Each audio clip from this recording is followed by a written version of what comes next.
Saludos a todos, soy la profesora Ana Cristina Gómez Pérez y este es el curso de Derecho de Hipotecario 7035 y hoy vamos a hablar de la inmatriculación. La inmatriculación es el proceso mediante el cual accede al registro una finca por primera vez. Es la puerta de entrada de las fincas dentro del registro y por lo tanto, en este caso, es la primera vez que la finca se supone que aparezca del registro de la propiedad. ¿Cuáles son los objetivos específicos de lo que vamos a ver hoy? Ustedes van a identificar las normas para inmatricular una nueva finca en Puerto Rico y establecer cuáles son los requisitos para cada proceso de inmatriculación de la finca. Empezamos con el artículo 182 de la ley hipotecaria, que es el que nos habla de la concordancia entre el registro y la realidad jurídica. Recuerden que cuando una finca técnicamente no está inmatriculada, significa que aunque existe físicamente, no existe registralmente, por lo tanto hay una falta de concordancia entre el registro y la realidad jurídica. Por lo tanto, este artículo nos habla de que la inmatriculación de las fincas que no están inscritas a favor de persona alguna, en este caso, regula cuáles son los regímenes o cuáles son los procesos que se pueden hacer. Los procesos de una finca no registrada, en este caso, pueden ser los siguientes. El primero de ellos y el más conocido se llama expediente de dominio, que lo vamos a ver todos con un poco de detalle hoy. El segundo es la certificación administrativa. El tercero es el juicio contencioso, es decir, un pleito ordinario, la expropiación y finalmente vamos a ver una ley que se hizo específicamente para las víctimas del huracán María y de los desastres naturales y vamos a ver cuáles son los requisitos primero de los ordinarios y luego vamos a ir al último de ellos para que ustedes entiendan el proceso. Empezamos con el expediente de dominio. El expediente de dominio es un procedimiento, en este caso, para aquel que carezca de título inscribible. Aquí está la palabra clave. Por lo tanto, lo que quiere decir es que puede ser que no tenga el documento porque pudo haber sido una compraventa de palabra, se reconocían compraventas de palabra bajo el Código Civil de 1930. También puede ser que no esté en escritura pública, esté en papel, pero no en escritura pública, en este caso. Se presenta una acción, esto es importante, en la sala de instancia del territorio donde se ubica el bien inmueble. Por lo tanto, si el bien inmueble se ubica, por ejemplo, en Guaynabo o si se ubica en... Se tiene que presentar en la sala de instancia de esa jurisdicción que es Bayamón, aunque suene extraño. Igual si está en San Juan, pues se tendrá que presentar en San Juan.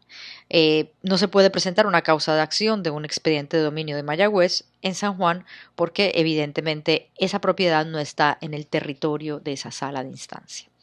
Ese procedimiento de ordinario es un procedimiento ex parte. Lo que quiere decir procedimiento ex parte es que no tiene demandante y demandado, simplemente tiene una persona que se llama peticionario, que lo que quiere decir es que está levantando una petición para que se inscriba y está haciendo un procedimiento para notificar a todas las partes con interés para que comparezcan. Por lo tanto, como no es un procedimiento donde haya demandante y demandado, donde apliquen las reglas de evidencia de forma ordinaria, lo que resuelve el juez si declara el derecho a favor del peticionario es una resolución. Y en este caso no es una resolución definitiva, eso quiere decir no adquiere el carácter de cosa juzgada, no declara derechos, sino que lo único que busca es justificar que ese promovente tiene un derecho que ya tenía antes de la declaración, simplemente esto es una declaración oficial y por lo tanto puede inscribir su derecho. Ahora bien, si hay alguien que contravenga o que cuestione lo que está diciendo el promovente, se convierte de un procedimiento ex parte, ahora sí, en un procedimiento contencioso donde hay demandante y demandado, y en este caso se convierte en un procedimiento donde aplican todas las normas. En esas situaciones particulares, el procedimiento de expediente de dominio, la resolución que se emite no sería una resolución, sino sería una sentencia y es cosa juzgada. Este procedimiento no es el indicado para los procesos de usucapión. Recuerden que usucapión es la posesión pública, pacífica, ininterrumpidamente por concepto de dueño en un número de años, donde lo que yo estoy buscando es controvertir a aquel que alega que es dueño o que realmente era dueño técnicamente, pero yo le hice una inversión de título porque yo poseí la propiedad por un número de años y me quedé con ella. No impide un juicio declarativo posterior esto. ¿Qué tiene que contener una solicitud de expediente de dominio? Pues tiene que tener el nombre del peticionario, sus circunstancias personales. Recuerden que si está casado, pues hay que ver si este promovente, la propiedad es de la sociedad legal de gananciales y no solamente del promovente. La finca, la procedencia y las colindancias, se tiene que describir cuál es la finca, porque evidentemente tengo que identificarla, la procedencia, de dónde viene y cuáles son las colindancias, o sea, para que pueda inscribirse norte, sur, este y oeste. Si tiene un número del CRIM, se tiene que poner. Se tiene que certificar de que la finca no aparece ya en el registro, es decir, no está inmatriculada, y esto se hace a través de una certificación negativa registral. Se hace un listado de cargas y gravámenes, se hace una relación del tiempo que la propiedad la tiene el promovente para que explique esto, cuál es el valor de la finca. Recuerden que siempre se tiene que dar un valor de la finca para efectos de poder determinar cuáles son los aranceles de inscripción, se tiene que determinar cuál es el modo de adquirirla, se tiene que presentar la evidencia que se tiene y se tiene que presentar una mensura si es que se tiene. Tenemos un caso reciente, que es el caso de Román versus Nieves, que es un caso del 2025, en el cual el 9 de junio del 2023 el señor Francisco Luis Román y su esposa, la señora Nieves, presentan una petición de expediente de dominio para que se declara su finca como para que se declare su derecho a favor en la finca y se pueda inscribir. La finca descrita era rústica, localizada en el barrio Cibao de San Sebastián, y se establece una cavidad de 1695.3254 metros cuadrados de superficie. Como hemos hablado antes, en el registro de la propiedad en Puerto Rico hay un montón de diferentes tipos de medida, pero se establece que por el norte va a ser con William López, por el sur con la carretera 455, por el este con Alcidas Ortiz Rodríguez y con el oeste con Orlando Fernando Quiles. Como ustedes pueden ver, a pesar de que estamos hablando de un caso del 2025 que se presentó en el 2023, este tipo de descripciones registrales que están en el registro y que son las que se usan no nos permiten claramente poder encontrar o identificar la finca. Yo siempre he sido una crítica de que esto se haga de esta forma, pero es la forma como se utiliza en Puerto Rico, porque aquí, si tú buscas en Google o en cualquier otra forma de búsqueda de geoposicionamiento, incluso si la buscas en la propio el CRIM, a menos de que tú utilices el nombre del titular, tú no vas a tener forma de encontrar dónde queda físicamente ubicada esta finca. Establece que contiene una estructura dedicada a la vivienda. Los esposos Román Nieves alegaron que el título inscrito, en este caso, necesitaban inscribirlo en el registro de la propiedad, y esto es bien importante, que compraron por contrato privado, es decir, que está escrito el contrato pero que no está en escritura pública, por lo tanto no se puede presentar en el registro, y que se perdió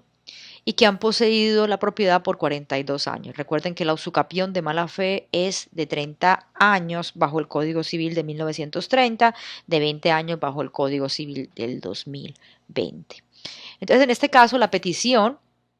hablan del artículo 185 de la ley, que es la ley hipotecaria, donde nos dice que se debe establecer la descripción exacta de la propiedad con sus colindancias y la cabida de acuerdo con los títulos presentados, y de haberse practicado alguna mensura deberá constar la cabida y las colindancias que hayan resultado de la misma. Y aquí viene la controversia. En este caso, el tribunal le exigía a ellos que presentaran una mensura y ellos decían presentar una mensura vieja, el tribunal quería una mensura nueva, y entonces la pregunta era si era necesaria la mensura para hacer un expediente de dominio. ¿Cuál es la determinación del Tribunal Supremo? No se requiere una certificación jurada de mensura expedida por un agrimensor licenciado cuando, y estas son las dos instancias, se haya alegado que se carece de título, y dos, la petición jurada y prueba presentada surge alguna mensura en la que conste la cabida y la colindancia en el sistema métrico decimal. Así que, como ustedes pueden ver, aquí se establece que la mensura reciente o la mensura que pueda determinar una cabida más clara en este caso, porque las recientes son más geoposicionadas, pues no se requiere cuando se pase estas dos situaciones que el tribunal establece, la carencia de título y hay algún tipo de medida en el sistema métrico registral.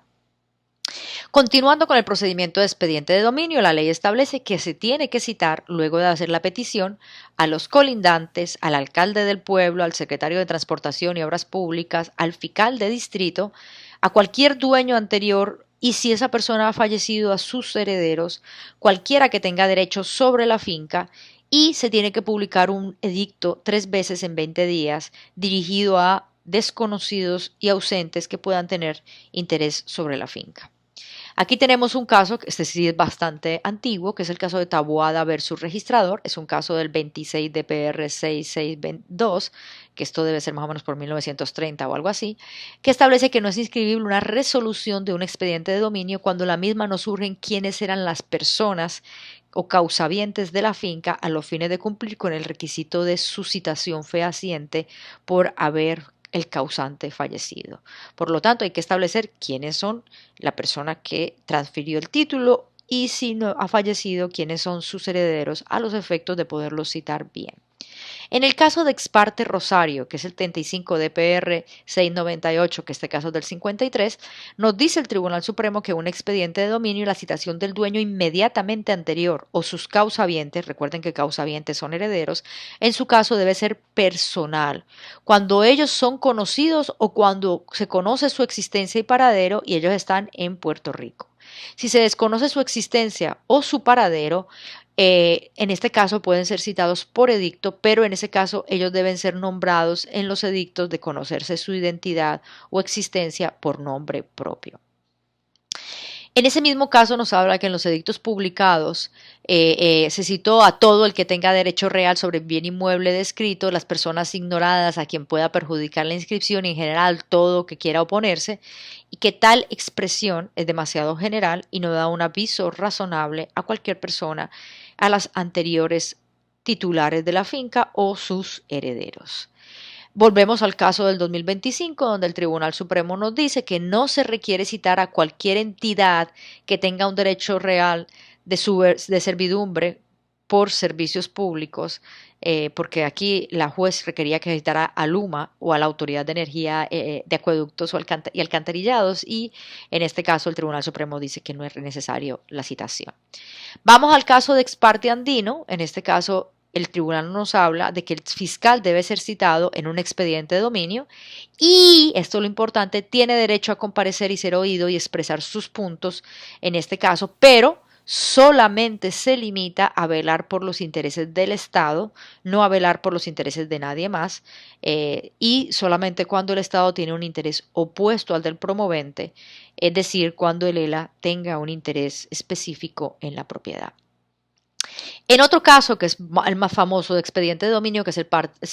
caso Ex parte Nieves Osorio, nos establece que el juez de instancia estableció que la propiedad nunca había sido tasada para efectos del CRIM ni tenía número del CRIM, así que determinó que no se había cumplido con el requisito de poner el número del CRIM según la ley. Y este era un artículo distinto, aquí lo tenemos ahora en el 182, antes era en el 277. El Tribunal Supremo nos dice que eso no impide que se pueda hacer el expediente de dominio, que solamente se debe dar el número del CRIM si es que se tiene a tales efectos. Y tenemos el caso de Sánchez versus Registrador, 106 DPR 361. En este caso era un expediente de dominio que fue tramitado en un inmueble, fue inscrito en el registro, pero el Tribunal Supremo nos aclara que aunque se haya hecho el expediente y se haya inscrito, no pierde el procedimiento ex parte y no se convierte en cosa juzgada. En este caso, si aparece alguien que quiera refutar este procedimiento, puede hacerlo porque nunca es cosa juzgada a menos que el caso se haya tornado contencioso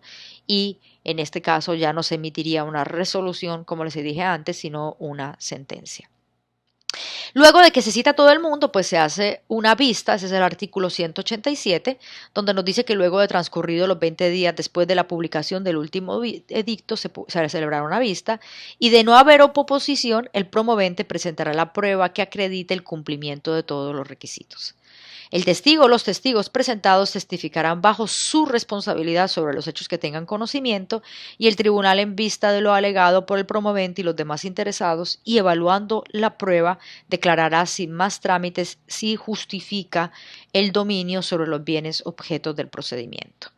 El siguiente es el juicio ordinario. Evidentemente yo puedo demandar uno de los casos más comunes donde yo pueda pedir la inmatriculación en un juicio ordinario, el la usucapión. Si yo estoy usucapiendo, yo puedo en el proceso de usucapión, dentro de los remedios que solicito como usucapiente,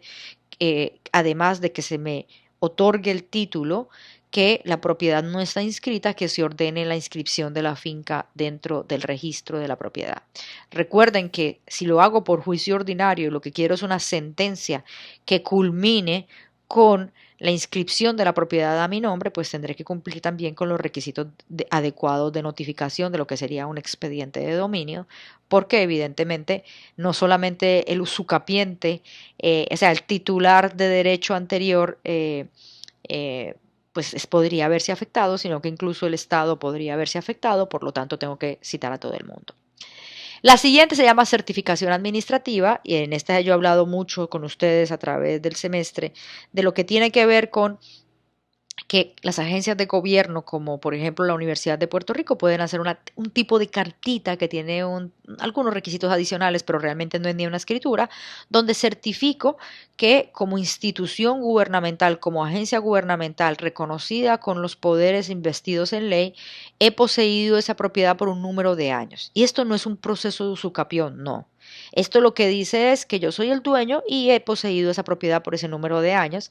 y en este caso pido que se inscriba la propiedad por certificación. En el caso de la Universidad de Puerto Rico, por ejemplo, está que la facultad donde está la Facultad de Arquitectura, la universidad no tiene el título de esa propiedad, a pesar de que esa propiedad técnicamente fue adquirida por la universidad hace más de 100 años. Por lo tanto, la forma de inscribir esa propiedad a nombre de la Universidad de Puerto Rico sería por una certificación administrativa donde la universidad establezca a través del presidente en una cartita que lleva, en este caso,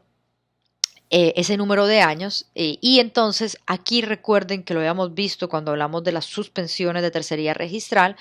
La ley dice que si el tiempo de posesión que alega la institución del gobierno o el ELA es de 20 años o más, la suspensión será de 2 años. Si es de 10 años o más, será de 5 años. Y si es de 10 años o menos, la suspensión será 10 años. ¿Cuáles son los requisitos de la certificación administrativa? Que la naturaleza, situación, medida superficial, linderos, determinación y cargas de la finca surjan de la certificación, algo similar a lo que tendría que ser un expediente de dominio, pero recuerden que aquí lo haría sin tan siquiera ir al tribunal, la especie, valor, condiciones y cargas del derecho que se trate, el nombre del titular, en este caso, y cómo esa agencia de gobierno adquirió el bien, el tiempo que lleva en posesión. Recuerde que eso es súper importante para el tema de el tema de suspensión registral y el servicio público que está destinada la finca.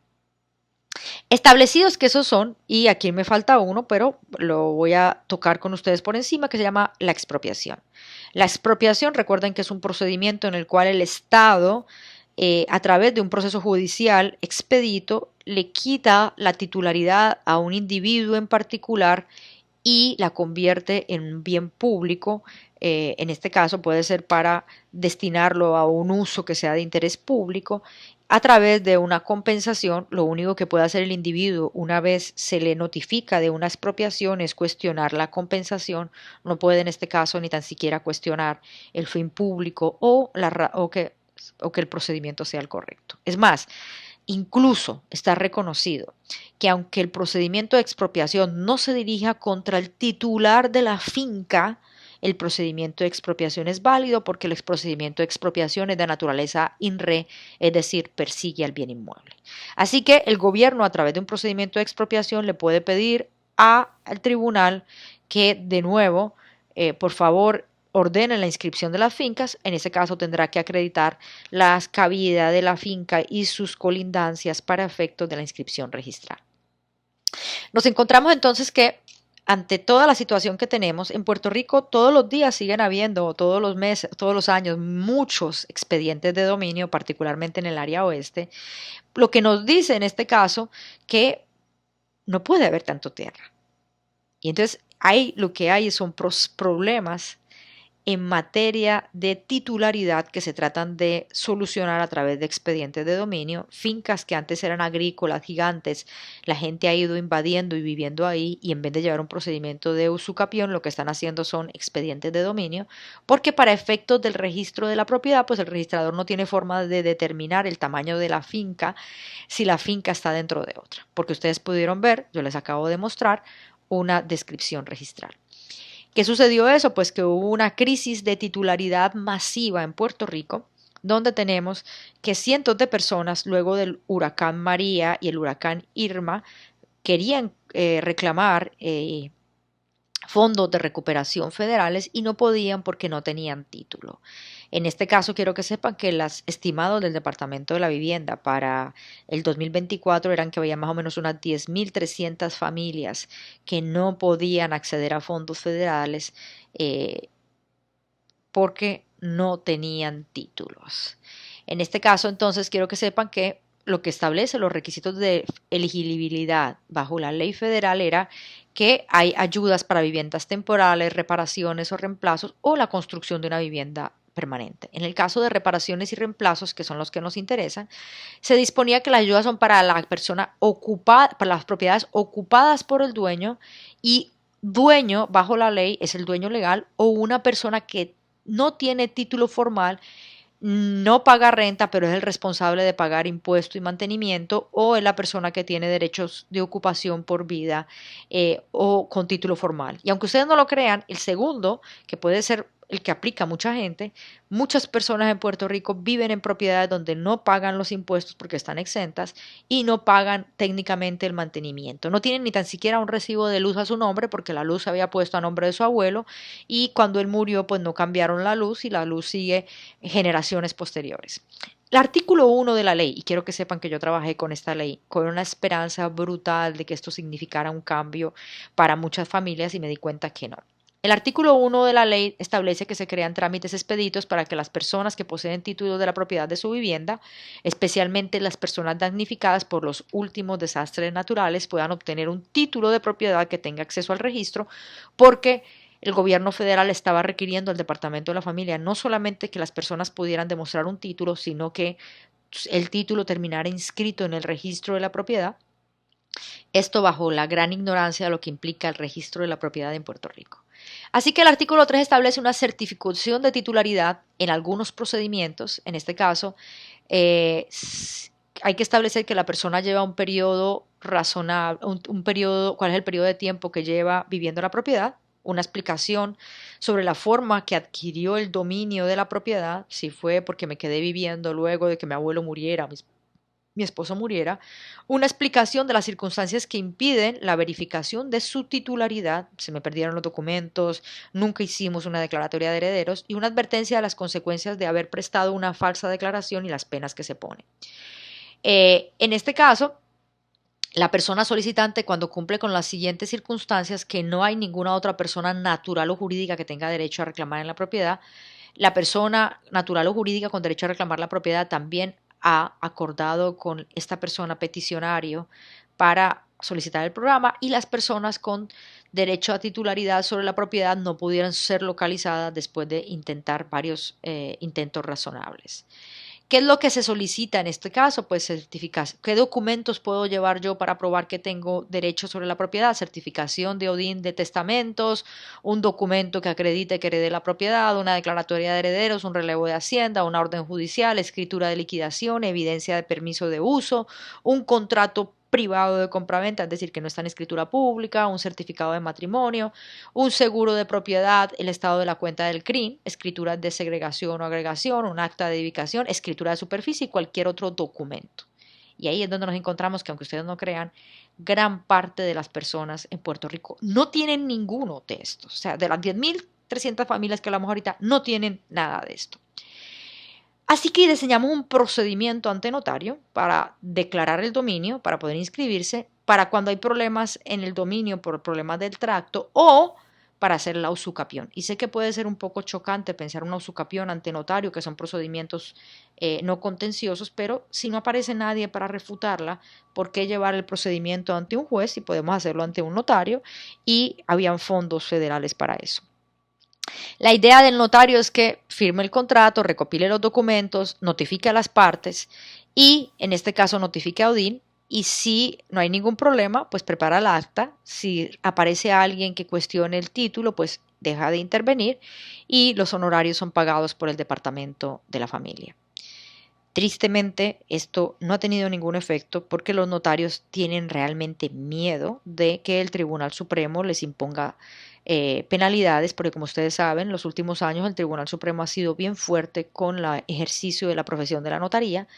y por lo tanto, a pesar de los millones de dólares que hay, a pesar de que hay una ley especial para esto no ha resultado en más de 5 o 6 títulos por ahora en Puerto Rico. Así que, a pesar de que hubo una buena intención y también se hizo un procedimiento dentro de esa misma ley más expedito, pero tampoco funcionó porque los jueces no lo quieren aplicar, nos encontramos casi en la misma situación que estábamos antes. En resumen, los mecanismos de inmatriculación son expediente de dominio, juicio contencioso, certificación administrativa, expropiación y, por último, la ley 118 del 2022, que es para las personas víctimas de desastres naturales. Aquí están las referencias, espero que se encuentren bien.